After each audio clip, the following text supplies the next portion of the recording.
예수님께서 공생의 가운데 행하셨던 사역은 크게 세 가지로 나누어 볼 수 있습니다. 마태복음 4장 23절을 보면요, 먼저 말씀을 가르치셨고요, 그리고 복음을 전하셨고요, 그리고 병을 고치는 치유 사역을 하셨습니다. 이런 사역들이 진행되면서 예수님에 대한 놀라운 소문이 온 유대와 나라에 퍼지게 되었고요, 각 지역을 방문할 때마다 수많은 사람들이, 허다한 무리들이 예수님께 모여들었고 예수님을 따랐습니다. 당시 로마 제국의 압제에 시달리던 유대인들은 언젠가 메시아가 또 다른 다윗의 모습으로 자신들에게 나타나기를 기대했습니다. 메시아가 군대를 이끌어 로마 제국을 물리쳐서 강력한 왕국을 이루기를 고대했습니다. 어느 날 예수라는 이름의 청년이요, 놀라운 이적과 기적을 일으켰습니다. 이러한 능력들이 알려지면서 이스라엘 전체는요, 메시아에 대한 열망이 뜨거워졌고요, 이에 따라서 예수님을 메시아로, 왕으로 추대하기까지 이르게 되어집니다. 그런데 놀랍게도 자신들을요, 제자로 불렀습니다. 심지어 본문 앞장의 17장을 보면요, 예수님께서 찬란한 광채에 둘러싸여 모세와 엘리야와 함께 대화를 나누시면서 변모하시는 장면을 제자들이 목도하게 되어집니다. 그뿐만 아니라 제자들은요, 예수님이 가졌던 능력도 부여받게 되어집니다. 그래서 귀신을 쫓아내기도 하고요, 병든 자를 고치기도 하였습니다. 제자들의 마음이 어떠했겠습니까? 그들이요, 기대하고 고대하게 됩니다. 그들은 이제 곧 높은 권력과 힘을 얻을 것 같아 보였기 때문입니다. 그런데 이제 이런 상황 속에서 제자들끼리 다툼이 생겼습니다. 1절 말씀입니다. 그때 제자들이 예수께 나와 이르되 천국에서는 누가 크니까? 그때라고 시작되어지는데요, 그때는 앞의 내용과 같은 시기에 일어났던 일을 표현하는 말입니다. 그러니까 병행구절 마가복음 9장 34절을 보면 이렇게 말씀합니다. 그들이 잠잠하니 이는 길에서 서로 누가 크냐 하고 쟁론하였습니다 라고 얘기하고 있습니다. 이들이 길가에서 싸웠는데 예수님께서 너희들 왜 그러냐라고 했을 때 이들이 아무 말도 하지 않았다는 것입니다. 그런데 이들이 싸웠던 그 목적을 보면요, 누가 크냐, 그러니까 사회적 위치를 말하는 건데 12명의 그 제자들 중에서 누가 가장 뛰어난지, 누가 높은 자리에 앉아야 되는지를 두고 서로 싸웠다라는 겁니다. 그런데 이 시기가 언제쯤인 줄 아십니까? 예수님께서 십자가에 못 박히기 전에 약 한 달 전쯤에 이러한 일이 있었다는 겁니다. 예수님은 제자들에게 2번이나 자신이 십자가를 지시고 죽으실 것에 대해서 말씀하셨습니다. 그러나 여전히요, 이 제자들은 천국, 하나님의 나라를 이 땅의 나라로 생각했고요, 지금도 예수님을 정치적인 메시아로 믿고 있었다는 겁니다. 그러니까 이들이 결론이 나지 않으니까 예수님, 천국에서 누가 크니까? 이렇게 주님께 물어본 것이죠. 이들은요, 3년 동안 예수님과 동거동락했습니다. 예수님의 말씀과 복음과 놀라운 이적과 그 표적을 보았습니다. 그런데도 이러한 제자들의 모습 정말일까요? 여러분 믿어지십니까? 그래서 예수님께서 이렇게 말씀하셨습니다. 2절 3절입니다. 예수께서 한 어린아이를 불러 그들 가운데 세우시고 이르시되 진실로 너희에게 이르노니 너희가 돌이켜 어린아이와 같이 되지 아니하면 결단코 천국에 들어가지 못하리라. 제자들은 천국에서 누가 가장 크냐라고 물었는데요, 예수님은 한 아이를 불러 세우시고 이 아이와 같이 되지 않으면 결단코 천국에 들어갈 수 없다라고 말씀하셨습니다. 대답을 들은 제자들은 어린아이와 같지 아니하면 이 말을요, 이해하지도 못했을 것입니다. 그럼에도 불구하고요, 이들은 상당한 충격, 아주 큰 충격을 받았습니다. 왜냐하면 너희가 천국에 들어갈 수 있을까? 그러니까 너희들이 그렇게 모든 것을 버리고 나를 따르고 헌신했는데 그럼에도 불구하고 너희가 못 들어갈 수 있다라고 말씀하셨기 때문입니다. 4절을 보겠습니다. 그러므로 누구든지 이 어린아이와 같이 자기를 낮추는 사람이 천국에서 큰 자니라. 예수님은 다시 어린아이를 강조하셨습니다. 그러면서 이 어린아이와 같이 되지 아니하면, 자기를 낮추지 아니하면 천국에서 큰 자가 되지 못한다. 즉 이 어린아이와 같은 자가 천국에서 큰 자라고 말씀하셨습니다. 자, 그렇다면요, 어린아이와 같은 자가 어떤 의미일까요? 어린아이 그러면은 밝고 순수하고 깨끗한 이미지도 분명히 있습니다. 그런데 또 어린아이는요, 또 반대로 고집부리고 자기밖에 모르고 말썽꾸러기들이 어린아이입니다. 여기서 어린아이는요, 상징적인 의미를 가지고 있습니다. 그리고 본문의 어린아이를 우리가 정확하게 이해하려면요, 오늘날의 어린아이가 아니라 2000년 전에 아이들이 그 당시에 어떻게 받아들여졌는지를 우리가 이해해야지만 본문을 바르게 이해할 수 있습니다. 어린아이는요, 유아, 작은아이라는 이런 표현이 있습니다. 그리고 절대 의존적 존재라는 영적인 의미도 함께 담겨져 있습니다. 당시에 보면 예수님 시대 이전뿐만 아니라 예수님 당시에도요, 어린아이는 여자들과 함께 숫자로도 세지 않았습니다. 그 집의 가장에요, 제상 목록에 들어갔습니다. 그러니까 그 당시에는 이 어린아이들이 사람 대접을 못 받았다는 겁니다. 자기 생각대로 살 수도 없고요, 자기 뜻대로 행동할 수도 없었습니다. 사람이 자기 생각과 자기 뜻대로 살지 못하면 사람이 맞습니까? 절대 의존적 존재, 살아있으나 죽은 자, 이것이 당시의 어린아이였습니다.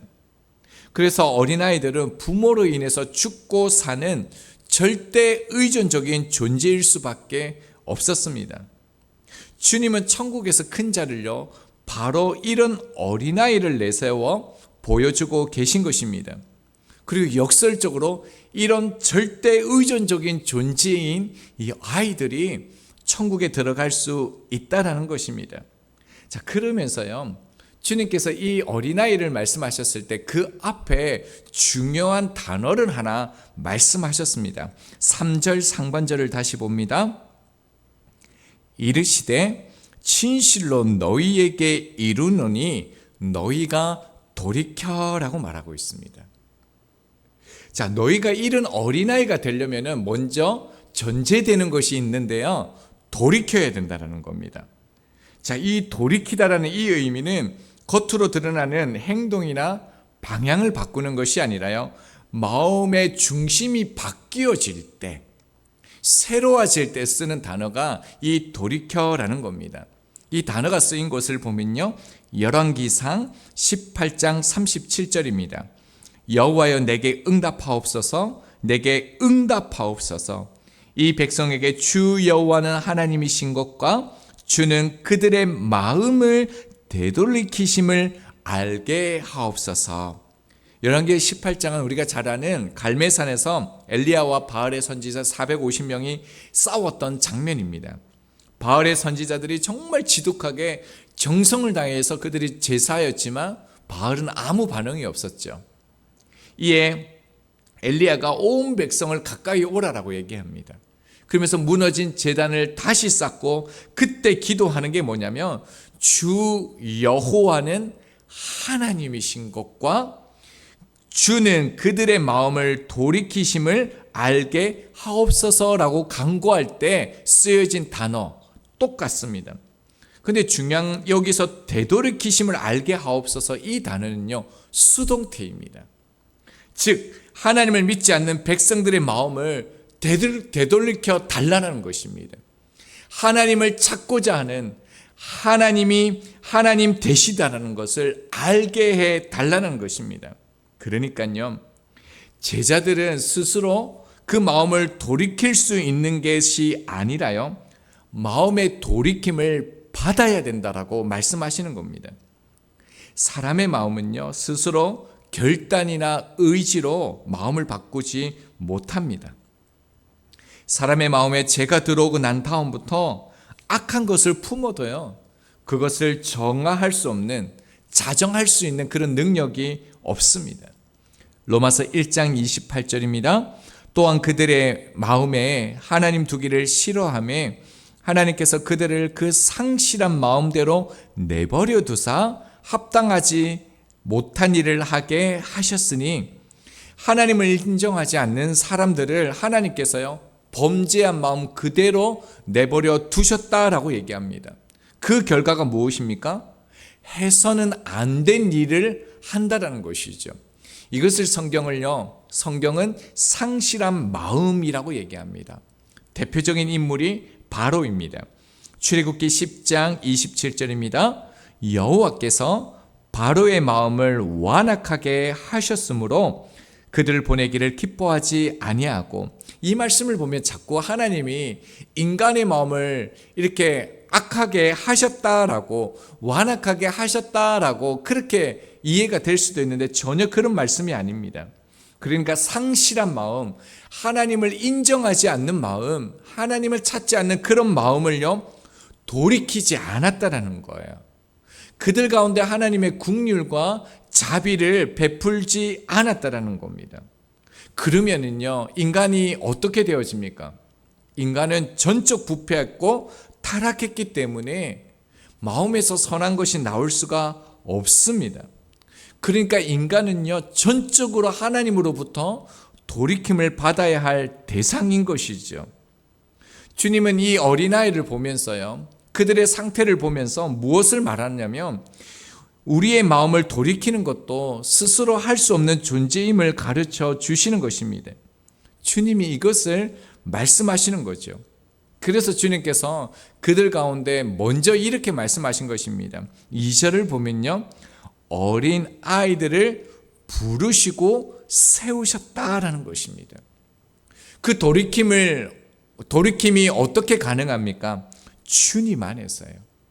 주님 안에서 주님이 돌이키게 하신다라는 것을, 새롭게 하신다는 것을 말씀하시는 거죠. 그래서요, 3절에 보면 어린아이들과 같이 되지 아니하면 어린아이들과 같이 되다. 그러니까 이 되다라는 뜻이 뭐냐면 태어나게 되다, 존재하게 되다, 이런 뜻을 가지고 있습니다. 그러니까 주님께서 부르시고 주님 안에 있으면 주님께서 너희들을 새로운 존재, 새롭게 태어나게 되는 존재가 되어진다는 겁니다. 자, 이런 사람, 이렇게 주님 안에서 새로운 존재가 되어지면, 주님 안에서 거듭남이죠. 거듭나게 되면 어떻게 되어지겠습니까? 그 결과적으로 4절이 된다는 겁니다. 누구든지 이 어린아이와 같이 자기를 낮추는 사람이 된다라는 겁니다. 자기를 낮춘다는 것은 우리가 일반적으로 겸손이라는 뜻으로 알고 있습니다. 또 다른 뜻이 있는데요, 자신을 비천한 존재, 그러니까 자신을 무기력한 존재로 인식하는 자라는 뜻이 가지고 있습니다. 우리 찬양의 가사처럼요, 주님이 없으면 아무것도 아닙니다 라고 고백하는 것이죠. 주님 안에 있으면 주님 없이는 나는 살아갈 수 없습니다. 주님이 있기 때문에 나도 있습니다. 이렇게 고백하는 자가 되어진다는 겁니다. 그리고 이런 고백이 있는 자들이요, 천국에 들어간다라고 말씀하시는 것입니다. 말씀을 적용하겠습니다. 인간을요, 성경에서 이렇게 정의합니다. 이사야 42장 3절입니다. 상한 갈대를 꺾지 아니하며 꺼져가는 등불을 끄지 아니하고 진실로 정의를 시행할 것이며, 인간을 어떻게 표현하고 있습니까? 상한 갈대라고 표현합니다. 그냥 갈대가 아니라 상한 갈대, 이미 상해서요 죽어가는 갈대라는 겁니다. 그리고 꺼져가는 등불이라고 얘기했죠. 이제 심지가 다 타서 없는 겁니다. 쓸모없는 존재라는 거죠. 그러니까 인간은요 죽음의 상태라는 겁니다. 이런 말씀들은 우리가 주님 앞에서 어떤 존재로 우리를 여겨야 될지를 가르쳐주고 있습니다. 어제 제가 하나님이 하시는 일은 언제나 옳습니다라는 제목을 가지고 설교를 했습니다. 그 유튜브에 댓글이 달렸습니다. 이렇게 달렸는데요. 내 삶의 결정권은 나 자신에게 있다. 하나님이 어디 있는데? 꿈, 환상, 간증, 착시 현상. 이런 정신질환 증세 말고 말해봐라. 말과 글, 이야기책에 세뇌되면 정신질환자로 추락하게 된다. 제가 그대로 읽어드렸습니다. 여러분, 이분만 이렇게 말하겠습니까? 세상이 이렇게 말하고 있습니다. 이것이요, 인간입니다. 이런 죄악된 본성을 가진 사람이 변화되겠습니까? 제자들이 주님과 함께 있음에도 불구하고 변화되지 않았습니다. 우리는 변화되어질 수 있겠습니까? 그런데요, 사람은 변화가 되어집니다. 그런데 우리의 본성이 바뀌어지는 것이 아니라 딱 하나 변화가 일어납니다. 그것은요, 주님처럼 사랑하게 되는 존재가 된다는 겁니다. 주님이 사람이 되셨습니다. 주님이 사람이 되셨다는 것은 우리와 똑같은 취급을 당하셨다는 겁니다. 하지만 주님은요, 끝까지 사랑하셨고 사랑을 완성하셨고 다 이루셨습니다. 그리고 부활하셨습니다. 저희도 이 주님 안에 있으면요, 사랑하게 되어집니다. 그래서 베드로전서 4장 8절에 이렇게 말씀합니다. 무엇보다도 뜨겁게 서로 사랑할지니 사랑은 허다한 죄를 덮느니라. 주님의 사랑으로 사랑하면요, 상대방의 허다한 죄를 덮을 뿐만 아니라요, 내 안에 있는 모든 허다한 그 죄들까지 덮는다는 겁니다. 무슨 말이냐면 사랑 안에서요, 사람이 완전히 새로운 피조물이 된다는 겁니다. 비천한 존재, 무기력한 존재에서 생명력이 있는 천국에 들어가는 자가 된다는 겁니다. 그래서 거듭난 존재가 되어서 이러한 자들이 천국에서 큰 자가 되는 것입니다. 믿음과 사랑은 둘이 아니라 구별되어질 수 없는 하나입니다. 예수님을 믿는다는 것은요, 그분이 하신 어떤 말씀이 참이라는 사실을 받아들인다는 뜻이 아니라요, 예수님 존재 자체를 사랑한다는 뜻이고요, 예수님을 사랑한다는 말은 예수님을 사랑하는 이들을 사랑한다는 말입니다. 사랑하는 것이 참 어렵습니다. 그러나 걱정하지 않으셔도 됩니다. 사랑은요, 주님의 사랑에 의지할 때만 가능합니다. 그리고 주님 안에 있으면 이 사랑이 드러나는 것입니다. 그 사랑이 우리를 새로운 존재로 태어나게 할 것입니다. 그 사랑이 우리를 오늘도 주님 안에 있게 할 것입니다.